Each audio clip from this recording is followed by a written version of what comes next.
Alors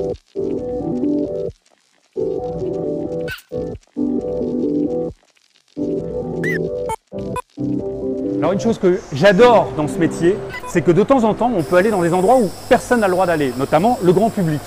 Des endroits comme celui-ci, on est à Wending, en Bavière, en Allemagne, dans une des usines de Valeo, l'équipementier automobile français. Alors, qu'est-ce qu'on fabrique de si spécial dans cette usine? D'abord, on y fabrique les oreilles des voitures. C'est les fameux capteurs ultrasons qui existent depuis les années 90. Vous savez, le bip bip qui retentit quand vous reculez, qu'il y a un obstacle. Mais surtout, aujourd'hui, on est passé à la vitesse supérieure.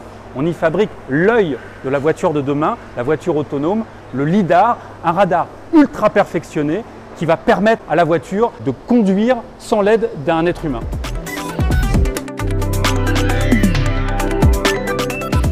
Le fameux lidar, qu'est-ce que c'est?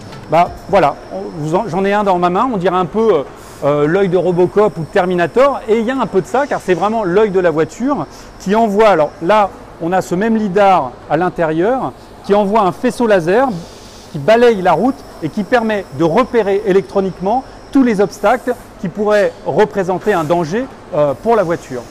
L'usine Valeo a cette double particularité, d'abord d'avoir inventé, mis au point un produit qui certes existait à l'échelle industrielle dans l'aéronautique, l'espace, etc., mais d'avoir réussi à l'adapter à l'automobile, mais aussi d'avoir réussi le tour de force de faire de ce boîtier qui il y a 10 ans coûtait 50 000 € à la production, donc plus cher qu'une voiture haut de gamme, de l'avoir ramené à moins de 1 000 €, ce qui va permettre dans un futur proche de pouvoir équiper des voitures qui ne sont pas forcément des voitures de luxe et d'y apporter donc un gain de sécurité supplémentaire. Et cette performance, à la fois technologique avec ce boîtier, mais également industrielle en ayant réussi à le produire à très grande échelle, je rappelle 200 000 exemplaires par an dans une usine comme ici en Bavière, cette performance va permettre demain justement de retrouver des voitures autonomes dans les rues de nos villes.